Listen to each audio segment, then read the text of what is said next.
Hello everyone and welcome to OurVentura TV. I'm Sandra Siepak. On today's show, my guest is Michael Anderson. He is a certified financial planner and financial advisor here in Ventura County. He's also the radio podcast host for the Big Idea Show with Michael Anderson here in Ventura as well. Thank you so much for joining us. Thank you. You're the money guy, you're the finance guy. We want to talk to you today. We're going to talk about money and finances and financial planning and get some tips for building a solid financial future. So I hope you can help us out with that. It's a real treat to be here. Thank you, Sandra. Let's talk about how we can all better our spending and saving habits. And maybe you can kind of give us a few tips on how we can do that. I think saving and spending, everyone has to figure this out for themselves. Sure. And oftentimes when you're getting married or in a relationship and you're commingling funds, that's where I find a lot of people dig into it and say, well, how do I need to do this better? Okay. And really starting earlier than that is great too, because financial success, I've studied this, financial success is more a product of finding and forming good habits than it is any one thing like winning the lotto or getting that athletic contract or whatever it is, being a movie star. Right. Yeah, it's the habits that keep you rich. Right. And will get you rich. It's not just having that event that you're thinking you have to make it. So you have to find a way to form those habits that are really responsible. And there's a lot of fun things that I think we could talk about, but one thing I'll mention I notice is the kids nowadays, there's struggle between this concept of, I know I want to save money and I need to save money, but I also know that it's YOLO.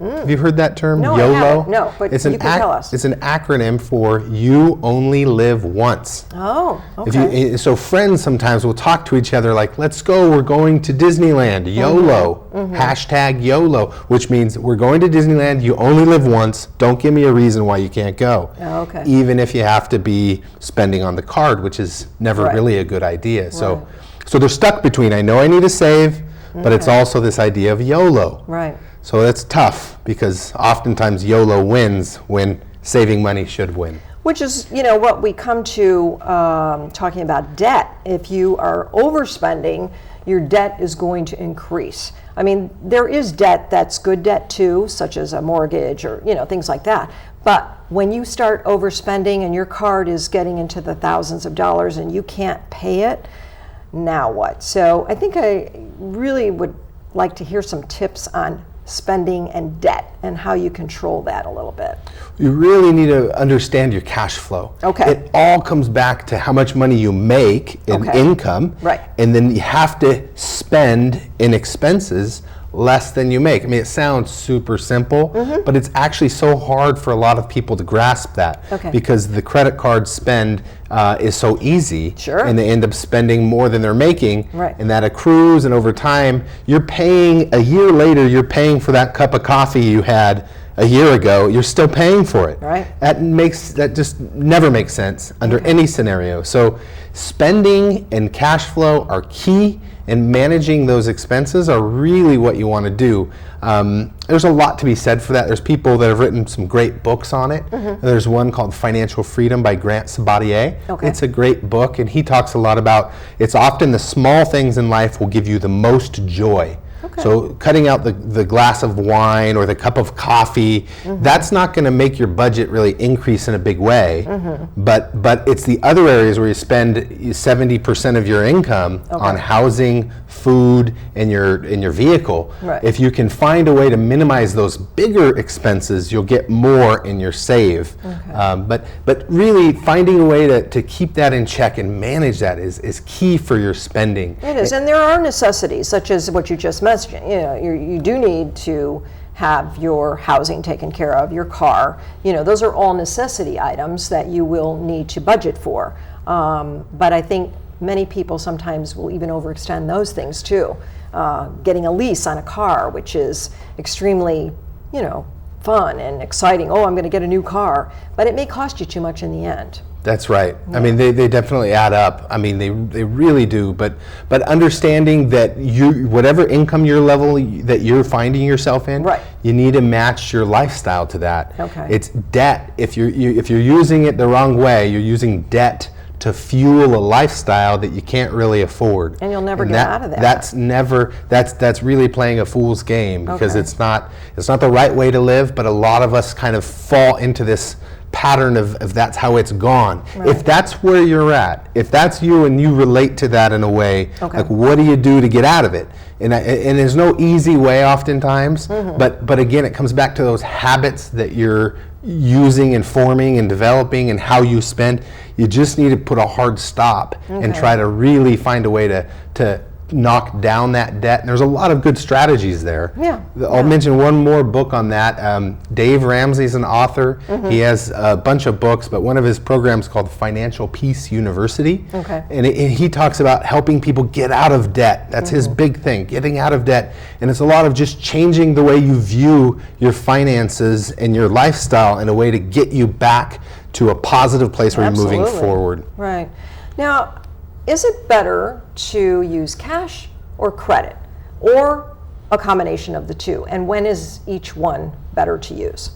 Well, I mean, this is tricky because there's not a black and white answer there. Okay. Some people really like cash because they say, I know I have $100 to spend Right. on, and that's in my wallet, and that's all I'm going to spend on miscellaneous items for this month, Okay. or whatever it may be. And that once it's gone, it's gone. So if that's the methodology for them, then that works perfect. Some other people like to use their credit because they can go online and see what they've spent and categorize it really well. And check it. And check it and monitor it that way. And that works really well as well. So some people are low tech, some people are high tech. I mean, it really has to just kind of depend on you. So I don't think there's any right or wrong to it, but it has to come back to understanding the cash flow, Right. and what you're spending, and and that's really the crux of a lot of this. Sure. I think it's important to teach children early on about money and handling money, saving money. Is there enough financial education in the classrooms today for kids? It really isn't. I mean, there's no doubt that there's not enough financial education, financial literacy. Right. When you look at kids in 5th grade, they should be learning a little bit about money. Okay. And they're learning a little, but it's not enough. I think everyone would agree that there's an epidemic with financial literacy in our country. Right. And so having more education in that space is a good thing. Okay. And it's tricky because a kid in 6th, 7th, 8th grade, they're not ready to learn about buying a home yet. No, it's just no. not relevant. Yeah. But they might be ready to learn about saving. Okay. They might be ready to learn about where to allocate money when they get it. And one good thing I'm teaching my kids, and I've done a few lessons at a few schools on, is when you get money, it's nice, as a kid, the jars. You have Right. one that's a save jar, you're saving for Right. later. One that's a Absolutely. spend jar, one that's a give jar, maybe one that's an invest jar. So maybe there's 4 jars, and as they earn $10, they allocate where they want to put the money. Great idea. And in their mind, they're learning concepts. That Again, is. forming good habits. Great idea. Another thing I think that we are facing today is many people find it very tough to retire. Many people may say, and I'll advocate for the viewer, they'll say, I can't retire. I can't afford to retire. Can people plan earlier on for their retirement and do it in a nice fashion? Social Security isn't going to be enough, so they do have to have some money put away. If you don't have a 401k, or if you don't have any type of planning, what would you suggest? Yeah, retirement's one of those things where, it comes back to cash flow. Right. Where's the money coming in from? Okay. How reliable is that? How much longevity will it give you? And compare that to how much and where the money's going. Okay. And here in where we live in Ventura and California, it's not as inexpensive as other parts of the country. True. So it Yes. does cost a fair amount of money to Absolutely. live here. So you have to figure that out, Right. and that's tricky. It's really tricky because again, your housing expense, if you don't have enough to pay the mortgage, it's not going to work to stay here. So, but saving for retirement is really, really important. I mean, the earlier that you can start, the better it's going to be, because time in the market allows the money to really work for you and compound over time.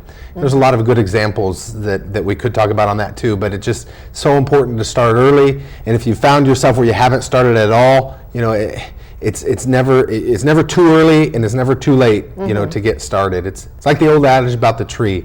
When's the best time to plant an oak tree? 100 years ago. Right. And when's the next best time? Today. Right. So you really want to start and do something, but I don't know. There's a lot we could say about retirement. Right. It's very difficult. And it's hard, I think, for people in California because housing is extremely expensive. Many people leave. They leave California. Is that necessary? Do they have to leave to retire? Yeah, I mean, for some people, they're running the numbers themselves to try and figure out if it pencils to stay. Okay. And oftentimes, I mean, last year in California, there was net migration of 138,000 people. Okay. So more left than came in, and there's a reason for that. It's very expensive to stay here. Yes. So we do see that, but you got to find a place where you can make it work and make it pencil for you. And if you can stay here, that's fantastic. But if you can't, then a lot of people are struggling with that. Then they leave. Of course. Yeah. Right. I think there's also things that come up throughout your lifetime that you have to have money for and save for and plan for. For instance, buying a home, sending your kids to college.